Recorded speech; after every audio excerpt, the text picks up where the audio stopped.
tubahaye ikaze kuri Christian Family Foundation mu cyumba cy'umuryango. Muri aho muherereye hose, reka twizere ko muri amahoro. Twari tubakumbuye, tumaze iminsi tutabonana, ariko turashima Imana turaje kandi turi bazima. Reka namwe twizere ko mumeze neza. Abo mumeze neza dufatanye gushima Imana, abumva bitameze neza reka namwe tubabwire ngo ahari kurira kwararira umuntu, ariko bwacya impundu zikavuga ntabwo ariko bizahora. Twizere Imana hamwe namwe ko ejeje ubundi tuzaba dufite amashimwe. Beneda ndabakiriye. Murakoze cyane. Mumeze neza? Tumeze neza nakuri. Turi kumwe nabande? Muri kumwe na Busingeje ni? Yego. Ndabakunda cyane. Urakoze? Ndanezerewe. Yes. Hanyuma ndabona turi kumwe na Kirabo. Imana baho umugisha. Kirabo uraho? Muraho neza. Minsi myinshi cyane. Minsi myinshi. Tuguhaye ikaze. Murakoze cyane. Wongera wibwira abadukurikiye, hari abantu bashya baje maze iminsi udahari. Nitwa Kirabo Goreti. Nanjye ndi umumama. Yego. Kandi nkunda Yesu, Imana ibaho umugisha. Haleluya. Kirabo Goreti umumama ukunda Yesu, turi kumwe n'umupapa nawe. Nagungira Godfrey. Yego. Umuyobozi wa Stories of Hope. Yes, Nagungira Godfrey umuyobozi wa Stories of Hope. Hanyuma Businge Eugenie yibagiwe kutubwira ko ari umuyobozi wa World Star Ministry. Murakoze cyane nanone. Ndanezerewe cyane. Ni Busingeje ni nkuko mwabyumvise. Yes.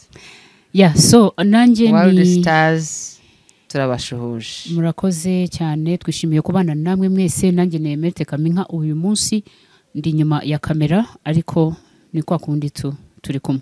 Uyu munsi rero tugiye kuganira ku kintu gikomeye cyane, ku kintu cyitwa urukundo ndetse no kuganduka. N'amagambo dusanga muri Bibiliya, kandi ndumva ari ubuzima bw'abashakanye bwa buri munsi, aho Bibiliya ibwira umugabo gukunda umugore, hanyuma ikabwira umugore kuganduka.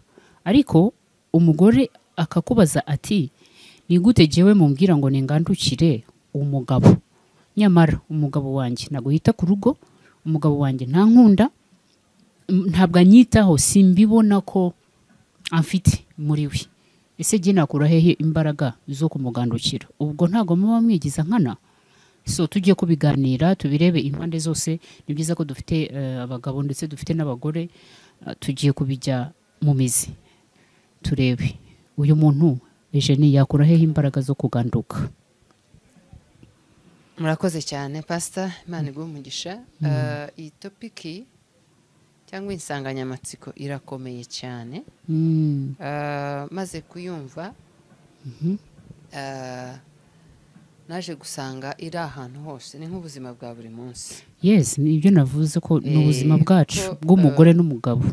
Nahise mbona nawe nubwo ari umugore n'umugabo gusa, no ku kazi, no mu mikorere isanzwe. Ku kazi umuntu agandukira shebuja, umuyobozi, ku mashuri abana bagandukira abarimu, abaturage bagandukira ubuyobozi.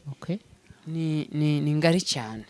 Okay, uyu munsi turibanda ku mugore n'umugabo. Urakoze cyane. Uyu munsi rero ku mugore n'umugabo naje gusanga ipfunda ahantu riri cyane, ko nanjye nahise ntekereza, ariko ubundi experience yanjye, imibanire yanjye n'Imana byatangiye gute, bigeze nza gusanga ni ukuri ngira ngo byantwaye nk'imyaka nka 34 kugira ngo, kuko tugiye mu ijambo ry'Imana habaho God's purpose, umugambi w'Imana ku buzima bwawe, hakabaho imigambi yayo, plan, God's plan, hakongera hakabaho amasezerano Imana yaguhaye. Ibyo byose kugira ngo ubijyemo neza, ubikore neza, bisaba kuganduka. Yego. Ukagandukira Imana. Reka rero ninjire mu rushako nk'umugore n'umugabo. Turifashisha icyanditswe kiri muri Abefeso igice cya 5 umurongo wa 21.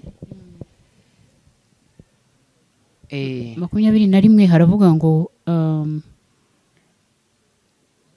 kandi 20 mujye mushima Imana Data wa twese kubw'ibintu byose mubiyishimira mu izina ry'umwami wacu Yesu Kristo, kandi mugandukirane kubwo kubaha Kristo. Amen. Urakoze cyane. Ongera unsomere kuwa 33. 33 icyo gice haravuga ngo bana mujye mwumvira ababyeyi banyu mu mwami wacu. No, nagiye kuri 6. Nuko namwe umuntu wese akunde umugore we nk'uko yikunda, kugira ngo umugore nawe abone uko yubaha umugabo we. Amen. Urakoze cyane. Naje gusanga ahantu ipfundo riri cyane ni muri bukarya jambo ryavuze ngo amushakira umufasha umukwiriye. Noneho ngo bose baba umubiri umwe. Becoming, kugira ngo tube umwe sasa niho ikibazo kiri. Byose tuba tubikora dushaka gusa na Kristo. Niko umurongo tubwiye. Ikibazo rero aho kiri, uwo mugore ngiye gusubiza uwo mugore, nubwo tutazi impamvu uwo mugabo amwima ibyo ngibyo amwima, kuko hari impamvu nyinshi zibitera. Ashobora kuba iwabo papa watarahahaga, cyangwa se umugore washobora kuba amurusha amafaranga akamuhima, akamubwira ati wirwarize nawe urabishoboye. Ariko noneho ipfunda aho riri, iyo turimo turwana kuba umwe, ndavuga umubiri wa Kristo, ntabwo wagira icyo wima mugenzi wawe. Yego. Ipfundo rero aho riri cyane, uwo murongo wundi usomye havuze ngo abagabo bakunda abagore babo. Yego, kugira ngo abagore babone uko bubaha. Kugira ngo abagore babone uko bubaha. Ibi agomba kuba ari byo uyu mugore arimo kurekera amarebe. Je murambwira kubaha ariko si nkunzwe. Ariko kuko kuganduka ari ubuzima bwa buri munsi, ntabwo ibyo ngibyo byamubuza kuganduka. Uti gute? Pastor, mbere yuko tugandukira abagabo bacu, tugandukira Yesu Kristo. Yego. Sibyo? Noneho rero kuko turi n'umubiri umwe, umubiri wa Kristo, nkwiriye kumenya ngo umuvandimwe wanje cyangwa umutware wanje nyine nawe ni umubiri wa Kristo. Sibyo? Kuganduka rero naje gusanga ni njyewe bifasha. Pastor, waruzi impamvu ari njye bifasha? Bituma nkura muri Kristo, bituma nkura kugira ngo nse nka Kristo, kuko Kristo yaritanze aba igitambo kizima. Niyo mpamvu nanjye iyo nagandukiye umutware wanjye mba ndimo nitamba nshaka kuba nka Kristo. Ikindi kintu naje kubonamo kizana umudendezo. Kuganduka bizana umudendezo. Bizana umudendezo kuko ibyo nkora ndabikorera Kristo. Ndimo ndakorera Imana. Aho rero bimpa amahoro yuko ndimo ntabwo mbikorera umutware wanjye gusa, ahubwo ndimo ndashaka gusa na Kristo. Ngiye numva ari uko nabasubiza. Imana iduhana umugisha. Urakoze cyane Kirabo. Karame Pastor. Dukomerezeho. Biroroshye kuganduka utakunzwe. Biroroshye. Ngaho tubwire. Kuganduka ni ihame cyangwa se nabyita ko ari nk'itegeko. Imana ishimwe. Amen. Iyo ushatse, ndavuga ko bashatse mu buryo bwemewe n'Imana cyangwa n'amategeko, hari ibintu twiyemeza. Hari ibintu twiyemeza, harimo kurahira tugahana igihango hagati yacu twembi, hagati y'abashakanye, ukabwira umutware wawe ko mubyaye mutabyaye, mukennye cyangwa mukize, mu burwayi cyangwa mu buzima, uzamukunda, uzamwubaha, ukamurutisha abandi bagabo bose, cyangwa se na buri kimwe cyose, mbese ukarahira uvuga ko uzagikora, ukabirahirira imbere y'Imana, imbere y'abantu, n'imbere y'abantu, ababyeyi, inshuti, itorero, n'Imana ubwayo.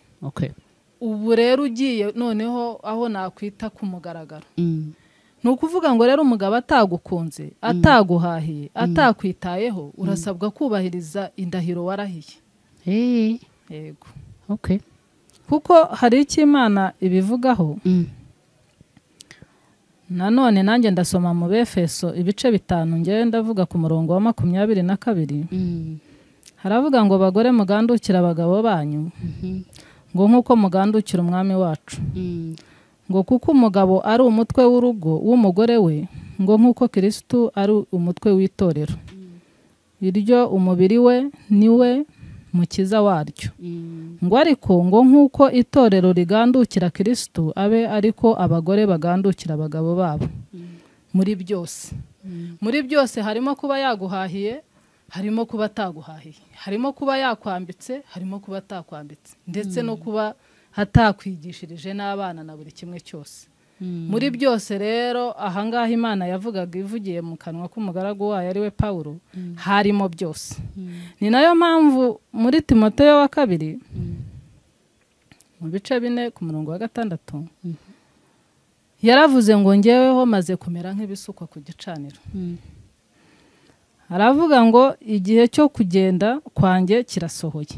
ngo narwanye intambara nziza ndangije urugendo narinze ibyo kwizera ngo ibisigaye mbikiwe ikamba ngo iryo gukiranuka iryo umwami wacu azanyambika kuri urya munsi ngo ariko si njye ngenyene ngo naba bandi bose bakoze ibyo gukiranuka ni ukuvuga ngo rero nyuma y'ubu buzima hari ubundi buzima ushobora guhura n'intambara ugahura n'ibigeragezo ariko hari ikwamba uzambikwa uzatunguka imbere y'Imana nta rubanza rukuriho uzanye umutware wawe waramwubashye uzanye abana bawe n'umuryango kwabanyoko bukwe basobukwe baramu bawe baramukazi ugororerwe wambikwa ikamba ushimirwe imbere y'abera kuko iyi si n'ubundi rega ntago tuzayihoramo abavandi tuzayivamo ariko kuva muri inyangamugayo uri umukiranutsi bizagira umumaro kuruta kwandagarira mu isi nge niko mbyumva Imana ibahe umugisha urakoze cyane mbega mu gihe bitaratungana nabe yihanganye akorera ijuru Godfrey Wow.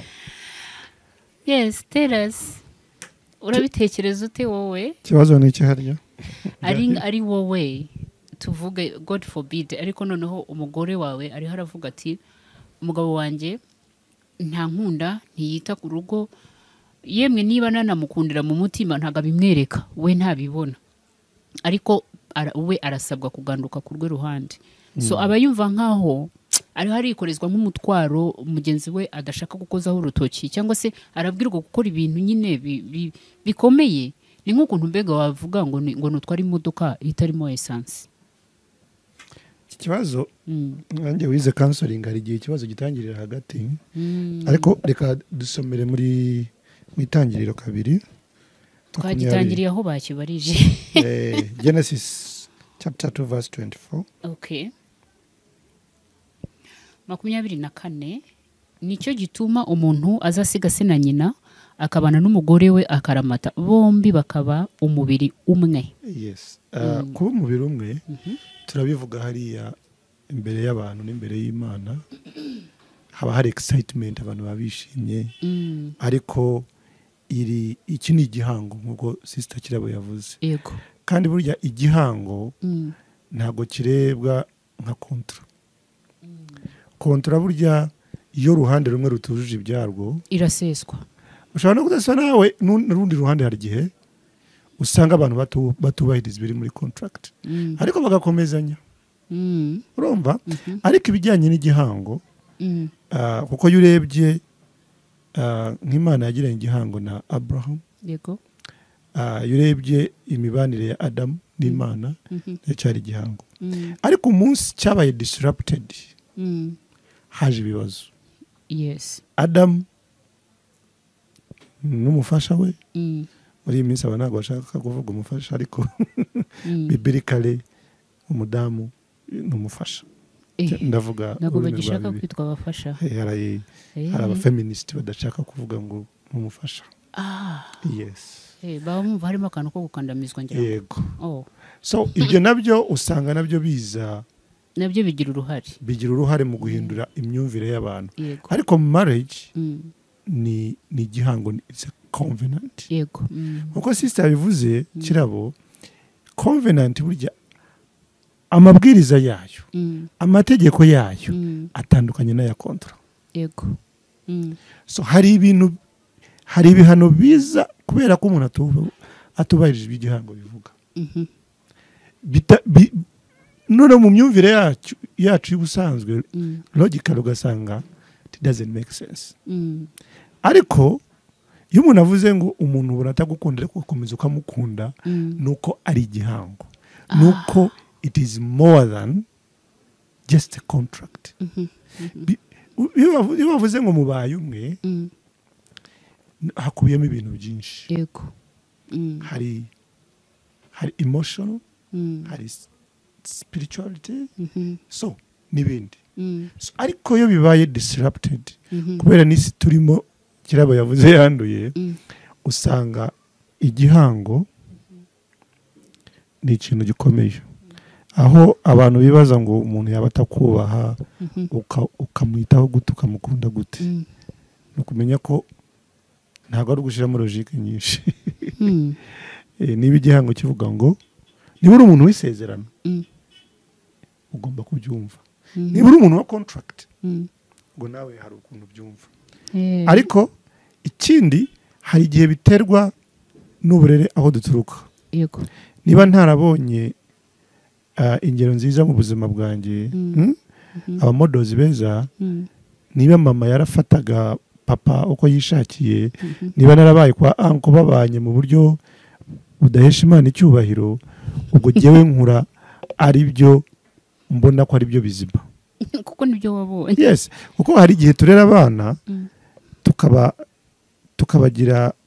damaging, kankoresha iryo jambo, bakaba damaged mu buryo muri morals, mu mico. Ugasanga umuntu imyumvire ye irahabanye n'ibyo society yumva, niba community zigenderaho. Kumva we hari ukuntu yumva, hari ukuntu abona ibintu bihabanye n'iby'abandi. Ati se ndamwubaha kubera iki? Niba azana umugati nkawuzana, ni naho tugeze ubu ngubu muri iki gihe, aho ubundi kera abamama babaga mu rugo bari ba housewives. Yego. Bakabona umugabo arahaha, maybe benshi bamwubahiraga icyo ngicyo kubera ko ari uhaha. Ariko none twembi turahaha, ishobora no kuba mpaha kumurusha. Yes. So hari bamwe noneho babona ko kubera baba empowered, ubwo ntago akimukeneye, ntago akimukeneye. Kavuga n'ubundi se ko nari mukeneye ibi ngibi nkaba nihagije kubera iki? So hari ababireba muri iyo ntuza. Ariko umuntu w'isezerano agomba kubireba muri bwa buryo Sister Kirabo yahoze ashimangira, kugira ngo burya uyu muntu niba wakomerekeje amarangamutima ye, hari igihe wewe wumva ko nta ruhare ubifitemo. Kandi burya iyo abantu baje nko muri counseling, umwe ashobora kuvuga ati jewe, akenshi abadamu nibo bakunze kujya muri counseling, abagabo benshi babajyana babakurura. Ariko wa wundi wajyanye ikibazo, hari igihe usanga ari we nyirabayazana. Ariko kubera ko nkuko bavuga ngo abantu banyagiwe, ugasanga umavuga ngo jewe naboze, natose cyane. Hari uwumva kubiswe cyane kurusha undi. Urumva? Ariko twembi both parties tuba dufite contribution y'icyo kibazo. So jewe ntago nemera ko nubwo uyu umusista ntamuzi, ariko nemera ko impande zombi ziba zifitemo uruhare. Kuko hari igihe ushobora kunkomeretsa nanjye nkahera aho ngaho. Muri iyi minsi abagabo they withdraw, akaba nk'uwigiyeyo akakwihorera, noneho nawe ukawithdrawinga, ugasanga abantu bari aho ngaho bari mu rugo barashyamiranye. Niyo baravuga ibintu bisanzwe, ntago bajya muri bya bintu biri intimate, kugira ngo bajye deep, kuganira ibintu bibareba mu buzima. So ugasanga bari aho ngaho baraganira ibintu biri on surface. So twembi tuba tubifitemo uruhare. Ariko noneho ninde ugiye gutangira kuzana iki kiganiro kugira ngo dusubire, kugira ngo dushake umuti w'ikibazo. Okay, urakoze cyane Eugenie. Hari icyo wumva wakongeraho? Icyo nakongeraho, nsomera muri Petero wa mbere igice cya 2 umurongo wa 18. Ntabwo ndi bujye kure ya bagenzi banjye. Igihango ni ikintu gikomeye cyane. Petero wa mbere 2:18, 17. 17. Mwubahe abantu bose, mukunde bene data, mwubahe Imana, mwubahe umwami. Amen. Amen.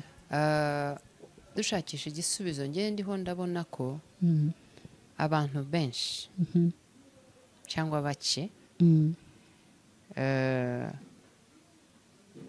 bakwiye kubanza kubaha Imana, kuko niba twubaha abantu bose noneho ibaze wa wundi wagukuye muri miliyoni zingahe, undi mubana buri munsi, mwakoranye igihango, umugabo araza agatera intambwe nawe ukamwemera. It's a choice you make. Ariko noneho iyo choice, ayo mahitamo wahisemo uri mu isezerano ry'Imana. Noneho numva cyane cyane namenye ko ndi mu isezerano ry'Imana, uwo mutware wanjye kuko ni systeme, bagomba kubaha umutware wanjye kuko niwe nyir'urugo, sibyo? Ntitwaje ngo yagabuye cyangwa ntiyagabuye, uko brother bivuze, igihe turitwaza ko twazanye umugati watawuzanye, bakreminga ngo baramvunisha, ninjye nsigaye nkora ibintu byo mu rugo njye nyine nagafasha. Ibyo ngibyo zikibitera. Hari sacrificial love, twananiwe gupfa kuri kamere, ikindi tunanirwa gupfa kuri ego zacu. Ubundi umuntu uko ateye, umuntu ari independent, afite confidence, afite pride muri we, sibyo? Ibyo ashaka byose mbega ninjye. Noneho ni nayo mpamvu ya oneness twavuze itugora, kugira ngo njyewe cyangwa umutware wanjye anyuzuzemo kandi afite ego ze runaka ashaka, kandi hano mu mugambi w'Imana tuba tugomba gushyira hamwe. Nabaha nk'urugero, Abraham yasize iby'iwabo, ariko ahangaha abantu benshi ntabwo bashaka gusiga. Ni nacyo kibazo dufite. Arasiga, amaze gusiga aragenda yubaha Imana, umugambi w'Imana, sibyo? Ikindi gitangaje, uriya mugabo yari intwari. Nubwo baje kubyara Ismael, ariko yari yarihanganye imyaka 100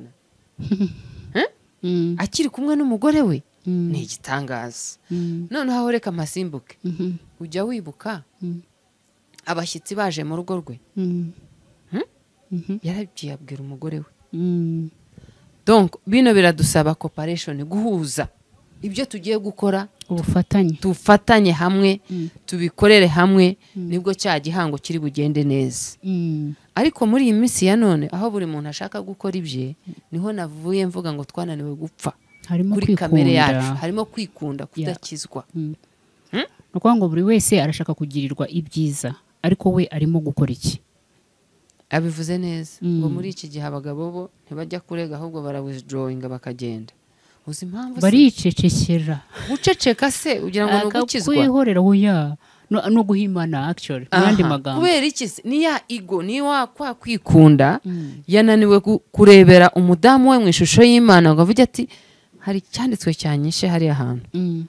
Ngo nkuko Kristo yoza itorero, niko n'umugabo akwiriye. Nukuvuga ngo kirabona ubwo yaba afite inenge imeze gute, umugabo akwiye kwitondera akamenya ati Imana yamumpaye iramutunganya. Ariko se izamutunganya wamusize? Ntabwo bishoboka. Nanatungana ntuzabimenya kuko ntuhari. Aha rero numva igisubizo ntabwo kiri kure yacu. Always. Kubera iki? Niba Petero atubwiye ngo twubahe abantu bose, subiramo, twubaha abantu bose, twubaha abantu bose. Noneho umuntu mufitanye igihango, mufitanye igihango mwahawe n'Imana, ni gute niba atakugaburiye nk'uko uwo mudamu avuga, niba atagukunze, ko muzi ukuntu gukundwa biryoha, cyangwa murimo avuga nkaho mwebwe mutabikunda. We nagukunda umuntu ugukunda akaguha keyi ukabibona. Umva, niba hari ikintu kinezeza umutima w'umuntu, ni ugukundwa. Hanyuma noneho, ariko noneho it's a two way. Niba atankunze, ese ngiye nakomeje ndamukuyaguya ndamutunganyiriza kuko ndi ku murimo. ku kazi niba bagututse bosi yagututse ujya ukarekura ujya usezera se ntabwo usezera sibyo abasezera ni bangahe kubera ko azi ko bimutunze ntabwo yasezera ariko noneho twebwe kugira ngo bitugendekere neza ni ukumenya ngo iki gihango ariko wari uzi ko nkwemera narateretswe na benshi narangiza nkakwemerera na submission rero numva ari choice kuko ari wowe nahisemo ngo umbere umufasha mba nkwiriye kugira gute gusabumitinga byanze bikunze kugucira bugufi njye numva ari wo muti tutagiye kure y'ibindi nkabikora mbikorera umwami niba umugabo wanjye atambwiye sweetheart noneho nuko mutaze gishekeje tujye muri real life mutangira ari sweetheart hanyuma ntumenya naho sweetheart yanyuze ubundi bakakwita mama runaka iyo wamaze kubyara wamara kubyara bati ni mama runaka nako kakazavaho ariko bagasigara bakwita akazina kawe nyako niya pride navuze hari ibintu runaka hari abagabo bashaka azi ko ari wowe uzamutegurira buri kintu cyose nk'uko yabivuze nibyo yabonye papa we bamukorera tugeze mu gihe aho umugore agenda nawe akaza nijoro 9:00 z'ijoro 10:00 sibyo ni urugero ntabwo mvuze ko ari yo masaha urumva we hari n'abataba mu mago akagenda akajya kuba nka Rusizi noneho uwo mugabo se ufite igishushanyo mbonera yuko bazamushyira ku meza bakamwarurira ubwo ntazabona ko yahuye na esheki azabakura hese azabakura he muri make icyo nshaka kuvuga birasaba ngo twese hamwe umugore n'umugabo dukeneye kwiga kugendana na Kristo akadushoboza runo rugendo rw'urushako nahoze mbona brother Godfrey aricyo hari akabazo abantu bakunze kwibaza ati hari igihe umugabo wanjye afata ibyemezo bidasobanutse nakomeza nkamwubaha urumva ni muri uwo murongo urumva so hari igihe hari abadamu baba barasobanukiwe isezerano iryo ari ryo niba ari ibyemezo bipfuye ni umugabo wanjye ni umutware yabifashe mugapfana nabyo hari ubona noneho iyo hafashe icyemezo we atarimo kumva aho ni ibintu bitangirira akabona intambara ziratangiye ariko hari abantu bagiriwe ubuntu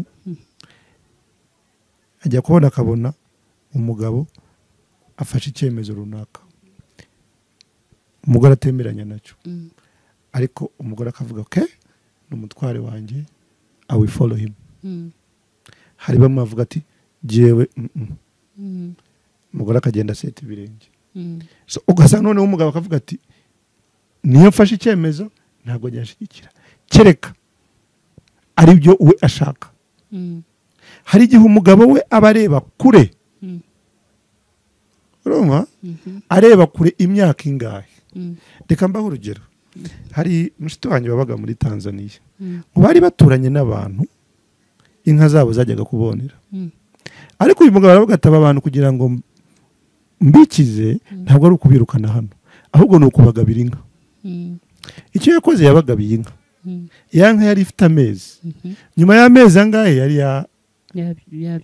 yabyaye noneho haciye igihe inka izo wa mugabo ziba zibaye 2 izo zibaye 3 ziza kona murima w'inguyu wamugabiye aba arazifasha noneho wa wundi yibukaga ibyo yakoreraga uyu nguyu mbere ataratunga nawe abonye bazifasha ati n'ubundi ndabona ari izawe n'ubundi zijyanire yasambwe atoya twega abantu b'abatunzi no kutubana ati wowe zana inka zibe muzanjye kuko yari afite inka nyinshi ujye zifata nimugoroba uyu mugabo yabaye inshuti ku buryo niyo yabonaga inka zigiye kubona yazikoraga iki yarazigaruraga donc yamenye how painful uburyo bibabaje umugore n'abana babibonye nyuma y'imyaka nk'ibiri-3 ko ibyo umugabo yakoraga byari byo uyu muntu yababayereye inshuti ababera umuturanyi mwiza urumva nimugoroba inka zirimo gutaha akaza agasanga niza akaziyobora mu rugo iwe urumva ariko cya gihe umugore n'abana ntago babyumvaga hati uyu muntu naduye umugabira gute inka sibyo urumva So, hari igihe umugabo atekereza we ibye ejo hazaza undi atekereza iby'uyu munsi ugasanga ikibazo kiravutse. urakoze kira ubundi kuko wenda natanga nk'urugero nka kampani bifite vision abakozi baho bose baba the goal is to that vision nicyo cyerekezo. urugero natanga ugize neza, urugero natanga ni nka Esteri abwira umwami ko Hamani agiye kurembura bene wabo, ujya wibaza kuntu umwami ko yaramanyiranye igihe na Hamani gute yahise abyumva. uzi ibanga ryarimo buriya ubundi umugore nta kintu na kimwe aba yifuriza umugabo we kibi. iryo ni ibanga rero abagabo benshi cyangwa abashakanye benshi bakwiriye kumenya ko ntawe wifuriza undi ikibi. ni nayo mpamvu CEO manager azanye igitekerezo uba ukwiriye kucyumva ukumva ko nta kibi ariho yifuriza uwo muryango, mukagisuzuma mufatanyije. reka twumve Kirabo icyo abivugaho. Imana ishimwe. Amen. uwo mudamu rero wabajije icyo kibazo avuga ati jyewe umugabo atankunze yatanyitayeho ntangaburire ntanyambike ntankorere buri kimwe, ese nkwiriye kumugandukira? turacyavuga ko kuganduka ari byo birakwiye kandi ni byiza,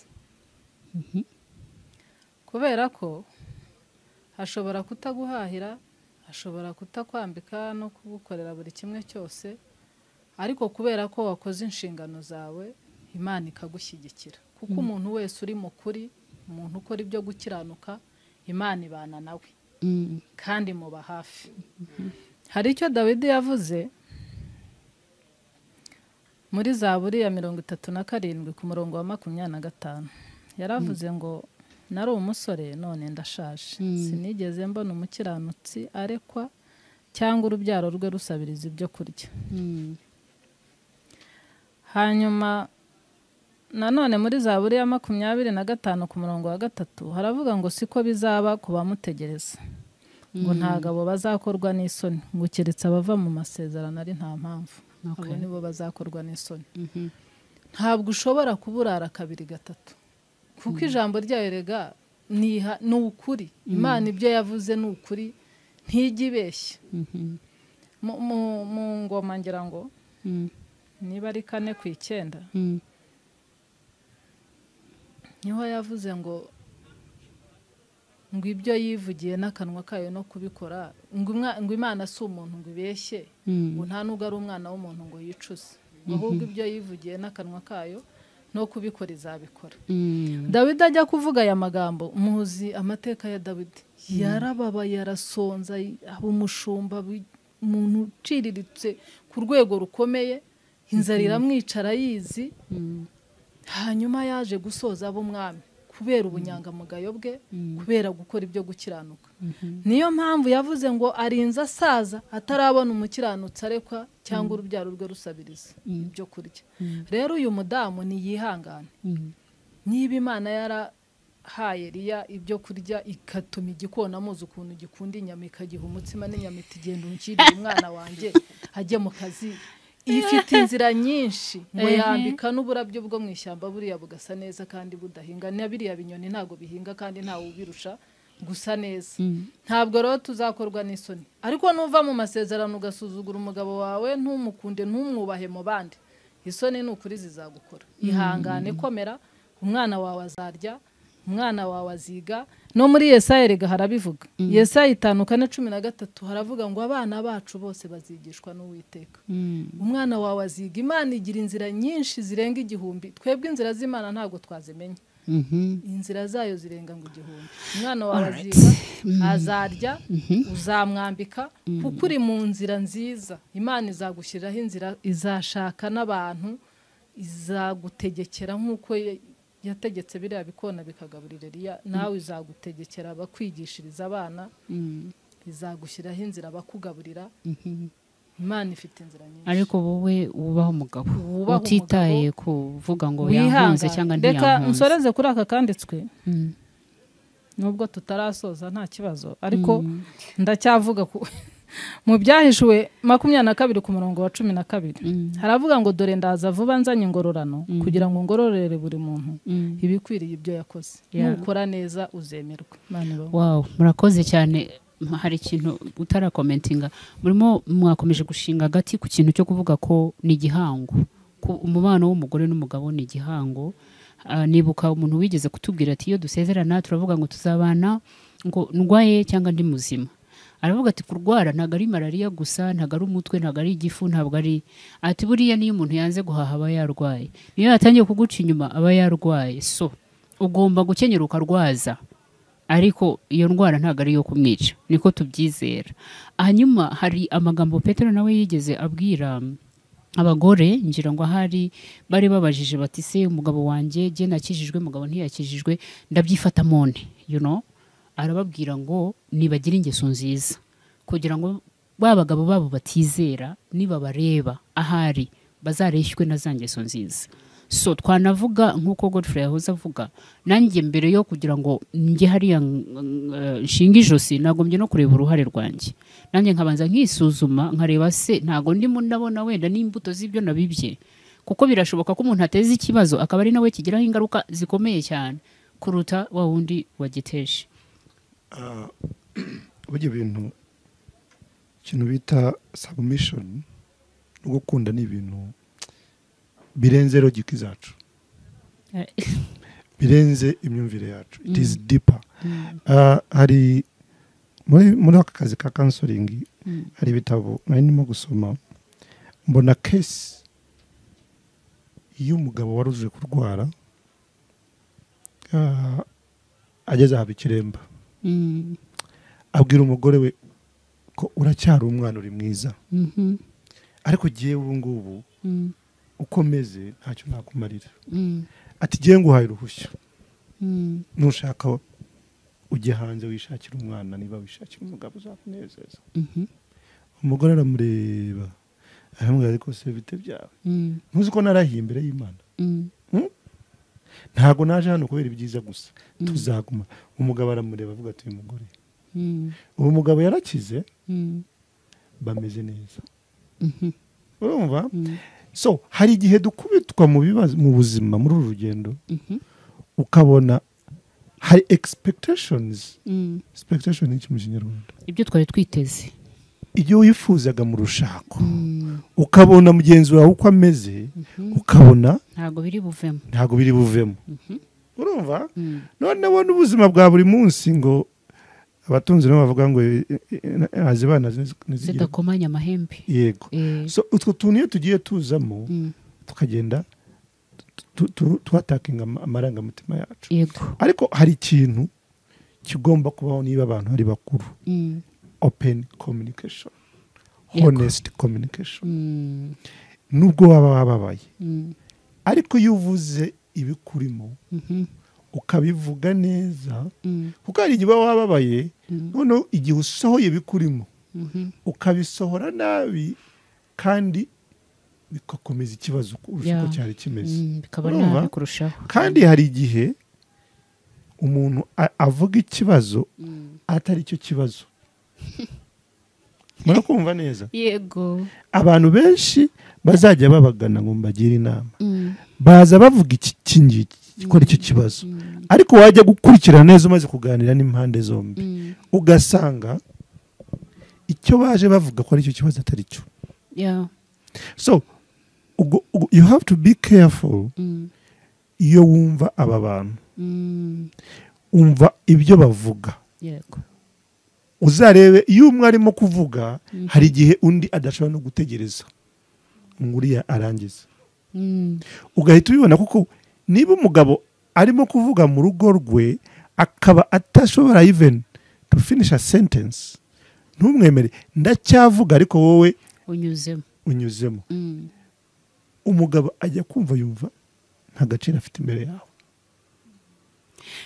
ndavuga umugabo n'umugore nawe iyo yumvishe batamwumva buri uko ashatse kuzamura ibimurimo bakamushyira hasi aho ngaho burya ikibazo kiba kigiye gukomera. Hari n'igihe kiba kidakomeye ariko mukakigira igikomeye kubera ko ubu ngubu buri muntu aragenda mu cyongereza bavuga walking on eggshells nakoma rutenderi mukirinda kuvuga ibibazo bikomeye mukavuga bya bindi bisanzwe imvura yaguye kandi urugo rurimo rurashya ariko mwebwe mugashaka kwerekana ibintu biri superficial ariko ndani nta buzima burimo.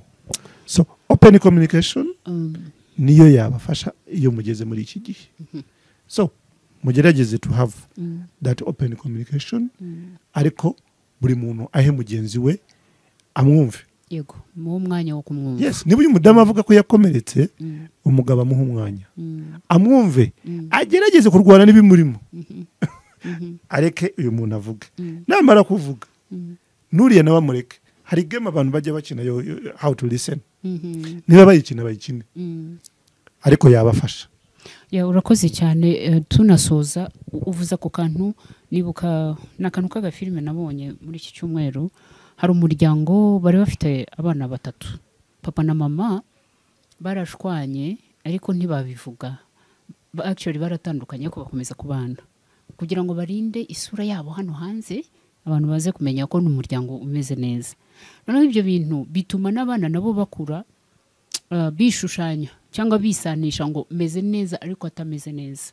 Ni ukuvuga ngo uwavugaga ikibazo aho kugira ngo bamufashe ahubwo bahitaga bamwataka bakamuseka, ntabwo uri kuri standard y'umuryango wacu, you know. So hari abantu baba babaye muri icyo gicucu cy'ubuzima bumeze gutyo, bakaba bagaragara nk'aho bameze neza hanze, wabasuye ukabona nibyo warimo kuvuga, ntibashaka kujya mu mizi y'ikibazo bafite ariko barasenyutse nta rugo bafite. So abantu reka tubashishikarize ngo bajye bashaka umuti w'ibintu hakiri kare, bareke gukomeza kubitwikira no kubitinya ko igisebe iyo batagitonetse ntabwo gikira.